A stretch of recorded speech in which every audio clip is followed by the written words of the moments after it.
What is up? Happy freaking Wednesday. Okay, so today I want to talk about really abandonment.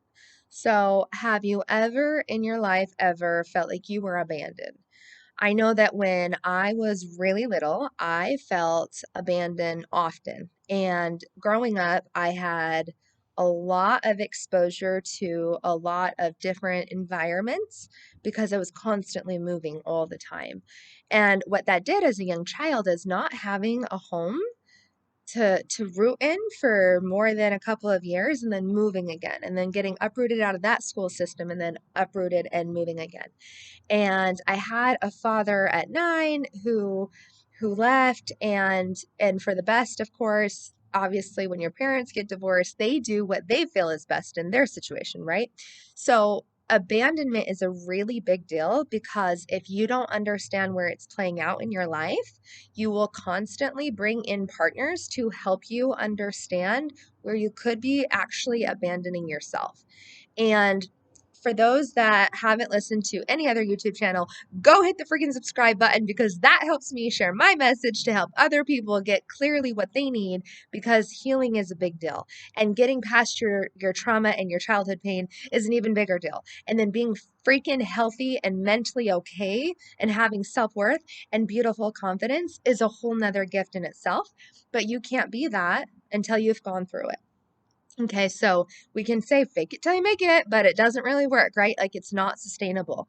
So, with abandonment, how many times have you felt abandoned in your life? And when you feel abandoned, do you not feel like you're less important, or you feel like you're not loved, or like you don't belong, right? We have these like limiting factors and these beliefs that come in that then make us settle for a partner who isn't really ideal for the long haul, anyways. And 9 times out of 10, I'm going to talk to your soul, even if it offends you and triggers you. You're welcome.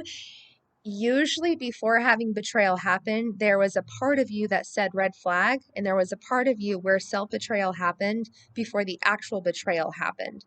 So, in my story with my dad leaving at a young age and constantly being uprooted from childhood, that caused a lot of insecurity in me and it caused me to abandon myself. So, and I didn't know this, like, you don't actively consciously know this because it's new and you don't freaking know. You're just like, people leave me. I guess that's just the story. People leave. That was my story. Because if my own dad left, then it must mean I'm unlovable. And I had to really work out that. So if you don't have that childhood pain and you didn't feel abandoned by your parents, awesome. We're all doing the best we can with what we have. So what that did is it caused me to marry a partner who was already emotionally avoidant. But at the same time, it was even worse because what I had told myself was that I was going to find security in another partner. So after getting married and going through that process, it was very apparent to me that before getting divorced that I had self-betrayed. And I knew that, but I wasn't going to tell anybody that because to admit that requires some accountability, self-responsibility, and who wants to freaking air their garbage online? Like, that's not cute. But I share that openly because then it will trigger something in your mind and be like, oh, okay. So self-betrayal is when I know it's a gut instinct. Usually it's not understood by the rational, logical mind because our minds are very convincing, especially to ourselves. We find justification and reasoning. How many times have you said to yourself, well, I just don't know, right? Like, I don't know is a cop out for not being able to face the truth, right? So saying, I don't know isn't actually truth. What is true is that you do know and you're not willing to look at the truth. So I had realized I self betrayed. And I won't get into that here. If you want to know more, DM me. I'd love to share you more of that story. But the point was that I self betrayed and I self abandoned before actually getting abandoned. Okay. My husband left 4 months into the marriage, maybe 4 months, if that. And I can't tell you what that did to me psychologically. Psychologically, I was not prepared for that moment. In my head, I had built this idea that it was long term. Like, that's why you get married, right? You're like, oh my gosh, so cute, so excited. Go live your life, go build it with somebody. And then 4 months in, like, you just stop coming home. And I share that because no one could have prepared me psychologically, mentally, emotionally, or spiritually for what was about to happen in the next 14 months of my life going forward. So I look at that incident and I know that I had self-betrayed before I actually entered the relationship. And I share that with you because the message is really this. 9 times out of 10, if not all 10, you had abandoned yourself before the betrayal and abandonment actually happened. So then you have to ask, well, what does it mean to abandon myself? Abandoning yourself is any time you know something is not good for you, even if you can't understand why. It's ignoring the part of you that's really quiet, really subtle. Sometimes people experience it in their gut. Sometimes people experience it in like getting tense. And sometimes, when you just get around someone and something's off, but logically you don't understand what or why or how. So your mind's like, oh, like maybe I'm the one creating this weirdness, right? Like sometimes we convince ourselves that we're going crazy or we overanalyze the gut feeling or the no, that's intuition, by the way. Can teach you all about that. But usually if you're experiencing abandonment, it's because you're abandoning yourself. Okay. And just to go another level deeper into vulnerability, here's what's even more nuts about the whole entire situation. When I was going through this process before marrying him, I had projections. Projections are when you are experiencing something internally, and then your brain is looking for evidence in the real world for what we see out here to make what we believe inside actually real. So, like, if I have a belief that I'm not lovable, or I'm not enough, or people always leave me, then I'm looking for evidence in my real world as to why that's true. And then it comes over and it stacks my belief to hold it in there stronger. It's like table legs to a table. Okay. So what's really interesting is I would project this gratitude for my husband for loving me in ways that I wasn't willing to love myself. And that showed up again as abandonment. Abandonment can also just be that you're not willing to love yourself because you just have really low self standards, like really garbage low self esteem. And when that happens, you will look for someone to reel in, to pull in, to come bring them into your dynamic of life, and then make sure that you feel whole when they're around. And when they're gone, you're half of a person. It's like this attachment to the external person being the reason why you're okay. And I see codependency a lot. And codependency for me stemmed when I was, again, going through childhood and had to rely on just one parent for my emotional needs, physical needs, spiritual needs. And I was really grateful for my mom doing that. But I had codependency with her now because one parent had left me and the other parent, in my perception and my lens and the way I viewed the situation as a little child, not understanding divorce, I needed approval now from my mom. That codependency was real. And so what that did is it transferred into my romantic relationships. And I wish someone would have told me this when I was freaking younger. And if you're a teen, awesome. And if you're not, that's okay too. But your relationships with your friend or your coworker or your boss, they are going to usually show up in the same patterns that you have in your romantic relationship, even though it's romantic. So we have this idea or this construct that a friendship is going to be different than a romantic relationship. And in some ways it is. It's freaking romantic. It should be hot and all the things. But also, you're convinced that you have a set of behaviors or patterns in this relationship that is different than the one you have over here. But codependency is codependency.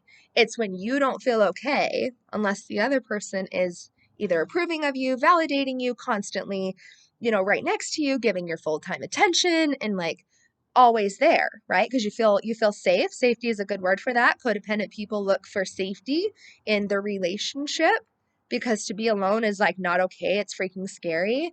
And when that's freaking scary, it's a good indicator that if you can't be alone without being anxious or having anxiety or feeling this need to numb out and go scroll through TikTok or, Facebook, and believe me, there's time for that. But when you're avoiding yourself, because you don't want to have alone time. That's a big no-no. That's a good indicator to me that you've abandoned yourself a long time ago. For whatever reason, you decided the relationship here wasn't more important than the relationship you have with anybody else outside of you. And that's freaking incredible when you know that you've left yourself, because then you can come home and align. And so people ask, like, well, where's home? We'll talk about that, because this vehicle, this thing, your body, you, if you're constantly disassociated from it and don't know how to be embodied, you're going to live in your head. And here's the red flag, bringing it back to my experience of learning these things and concepts that changed my life. When you're in your head, you're going to justify what the body's telling you. If you're not embodied, you're not going to get the gut, like shoulders tight, tummy tight, red flags, don't feel good around someone, because you're in your head. And when you're in your freaking head, you justify those feelings like I did. And you're like, it's okay. Like, I'm just not being nice. And it's okay. Like, I'm the one that needs to change. And then you start like introspecting yourself on why you feel the way you do, but really you're just not paying attention to the body signals, because I promise it's talking to you. It's talking to you all day long, but we're so disassociated from it and so plugged into what's going on out here that we don't freaking know how we feel half the time. So here's your call to action. If you're aware that you have abandoned yourself, let's fix that. I actually have a discovery call that I am totally willing to dive deep with you and help you understand patterns that show up in your relationships, why you're not actually feeling so fulfilled because you're pulling in external things to make you feel good. And really, let's talk about this self-worth thing, because you're not going to get it by playing the rat race of what everyone's told you success looks like and healthy relationships look like. Like, that rat race of going outside and then coming inside is backwards, and it doesn't work, and it's not sustainable. So take care of your freaking self, because we've been trained that it's selfish to put ourselves first. And that's the first mistake. The first mistake and the first belief you have is that being with yourself, taking care of you, is selfish, especially if you're a female, because you should be giving constantly. You should be overachieving constantly, taking care of your family constantly, going out and, supporting your community. All those things are great.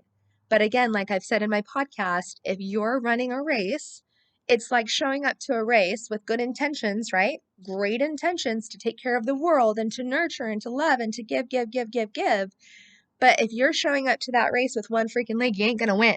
And the only way to have both of your legs is to take care of yourself first, because here's the truth. Your capacity to love yourself will reflect based off of the relationships that you have. Does that make sense? Like, your capacity to love others doesn't improve until you love yourself. Like, you can't give what you don't have. In other words, if your glass is empty and you're like, oh, you're out of water, let me serve you. There's nothing in here. Yeah, that freaking don't work. So stop doing it. Stop doing this like codependency thing and this people pleasing thing. And your intentions are in the right place. But I want to circle back to abandonment, because I believe that's the foundation. When we abandon ourselves, or we wait for a partner to come in and take care of us for us, that never ever works. So let's just go take care of ourselves, our own needs, our own wants, and actually value the fact that, yes, A, there are things that are going to have to change when you do decide to realign, and B, your relationships will only improve. It will get really rocky at first, when people around you are like, why are you acting like that? And we used to have this relationship, not that one. And it's gonna shake some crap up. But when you're doing that, you're on the right path, because everybody's got resistance to the path that you're heading, when really it's just being solid in you. Because relationships aren't guaranteed. Can I get it right on that? Like, yes, that's true. Relationships aren't guaranteed. So it makes sense that if you have you for life, you love you. Like, you're not getting a gold star by hating yourself and punishing yourself and abandoning yourself and leaving you and then waiting for someone else to come in and go give you all the things you're waiting for. Because do you know what that equals? That equals resentment. That equals low self-worth. That equals you doing the same pattern with someone else, even when the other relationship dies or leaves, right? And I had to learn that the hard way. Like, the relationship ended, like, not by choice. Like, he just decided to leave, and free will, like, go. I can't control that. But I decided in that moment, so that no one else had to feel what that pain felt like. It is so important that you are so connected to yourself, because when situations arise, it's like it's still going to hurt, but the pain isn't as heightened, because you're aware that life is a process. We're expanding and then we're contracting, and then we're expanding and we're contracting. But when you're not within, your own connection, your own heart space and you're not centered in like really being aware of your own truths, then you're going to get screwed over really hard because people will walk on you and people can sense when there's boundaries and there aren't any. Like if you're like me, you're a total lover, you just love everybody, right? Like it don't matter if you're brown or black or Mexican or whatever, live across the world or live in good old Utah. It don't matter where you're from. Like I'm a lover. And when I didn't have self-esteem and self-worth and no boundaries, I got taken by the wolves. And I didn't know what the hell was happening. I just thought, wow, this is pretty rough world we live in, right? But that's not true. It's just that I was putting myself in environments, A, I didn't belong, B, I didn't know who the hell I was. Most people don't.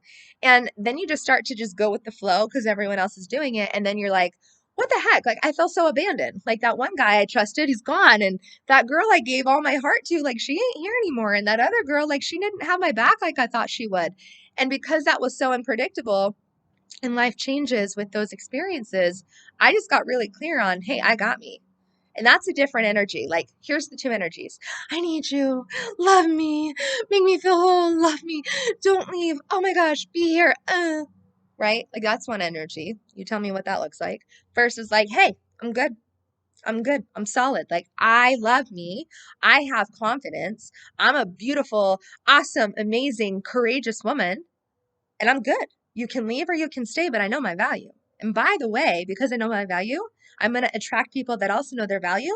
And now you're more likely to stay because we're hanging out with people that we actually align with. Like, isn't that bizarre? Like, we don't want to attract all of the things down here. We don't need to go scraping out of the freaking ocean looking for dirt. Like, we don't need to do that. Right? Like it's abundance, it's a mindset, it's a feeling, it's a pattern, it's a behavior. It's so freaking deep, which is why we need to book a call. Let's get into exactly what you're going through. Let's dive deep into discovering what your issues are, what your patterns are, where all of this is coming from. And I'm freaking excited to meet you. So if you have any comments, go put them below. I would love to reach out to you, get to know you, comment one-on-one. Let's have a conversation. And you have a freaking awesome Wednesday.